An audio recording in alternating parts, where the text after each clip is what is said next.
Hello student, আজ আমি তোমাদের এবছর মাধ্যমিক পরীক্ষার্থীদের জন্য প্রতিবেদন আর সংলাপ রচনা সাজেশান দিয়ে দিচ্ছি। দেখো, এখানে সাজেশান বলতে প্রতিবেদন আর সংলাপ কোন টপিকগুলো এবারে পরীক্ষার জন্য গুরুত্বপূর্ণ বা আসতে পারে সেগুলো আমি তোমাদেরকে বলে দিচ্ছি, সেগুলো তোমরা একটু শুনে নাও। কারণ দেখো, প্রতিবেদন বা রচনা, এই সংলাপ রচনা, এই দুটোর মধ্যে একটা থাকবে, মানে যে কোনো একটি লিখতে হবে তোমাদের। যারা তোমরা প্রতিবেদন বা সংলাপ এই দুটোই প্র্যাকটিস করবে, তাই যেটা সহজ সেটা লিখবে, আর যারা যে কোনো একটা করে যাবে তারা তো যেটা পরীক্ষা দেওয়া হবে সেটাই লিখবে।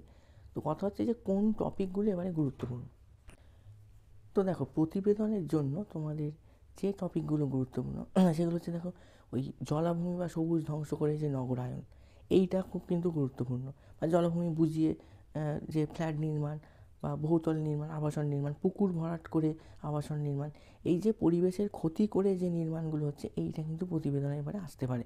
তারপর যে কোনো তোমাদের একটা সাংস্কৃতিক অনুষ্ঠান, ধরো স্কুলে কোনো একটা অনুষ্ঠান হচ্ছে, পুরস্কার বিতরণী, খেলা, এই জানিয়ে এর ওপর কিন্তু প্রতিবেদনগুলো, অরণ্য সপ্তাহ পালন স্কুলে, বা এলাকায় রক্তদান শিবির, এই ধরনের প্রতিবেদনগুলো কিন্তু এবারে খুব গুরুত্বপূর্ণ। তারপর দেখো, চন্দ্রযানের যে সাফল্য, এটা রচনার ক্ষেত্রে গুরুত্বপূর্ণ, তবুও এটা প্রতিবেদনেও কিন্তু আসতে পারে।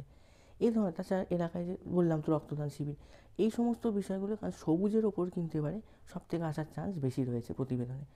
এবার দেখো, সংলাপের ক্ষেত্রে ধরো দুই বন্ধুর মধ্যে যে কাল্পনিক সংলাপটা রচনা করতে হবে, সেখানকার ক্ষেত্রে দেখবে তোমাদের অনলাইন পঠন পাঠনের সুবিধা অসুবিধা, পরীক্ষা পাস ফেল, পরীক্ষার পরে তুমি কী নিয়ে পড়তে চাও, এই সমস্ত বিষয়গুলো নিয়ে কিন্তু সংলাপটা সব থেকে সম্ভাবনা বেশি থাকে। এছাড়া দ্রব্যমূল্য বৃদ্ধি, তারপর মোবাইল ফোন যে ব্যবহারের ফলে ছাত্রজীবন যে নষ্ট হয়ে যাচ্ছে, যা বিপদের সম্মুখীন হচ্ছে, সেইটা নিয়ে দুই বন্ধুর মধ্যে সংলাপ, এইগুলোই কিন্তু আসতে পারে। ছাত্র শিক্ষক সম্পর্ক নিয়ে, এটা একটা কিন্তু ভালো গুরুত্বপূর্ণ টপিক। এইগুলোর ওপরই কিন্তু সংলাপগুলো আসার চান্স সব থেকে বেশি। এবার দেখো, প্রতিবেদন সংলাপ যেটা বলে দেওয়া হয় সেটাই কমন পাওয়া কিন্তু একটু কঠিন হয়। প্র্যাকটিস করবে, তোমরা নিয়মটা জানো, আমি যে বিষয়গুলো বললাম সেগুলো খেয়াল রাখবে, এর মধ্যেই কিন্তু কমন চলে আসবে। কিছু গুরুত্বপূর্ণ বিষয় আমি বলে দিলাম যে এইগুলো আসতে পারে, এই টপিকগুলো আসতে পারে, তারপর তোমাদের বাকি প্র্যাকটিস করতে হবে। টেস্ট পেপারও প্র্যাকটিস করেছো তোমরা, যে স্যারের কাছে পড়ো বা স্কুলে পড়ো, সেখান থেকেও অনেক কিছু বলা হয়েছে যেগুলো আসতে পারে, সেগুলো সব করবে, অবশ্যই পরীক্ষায় কমন পাবে।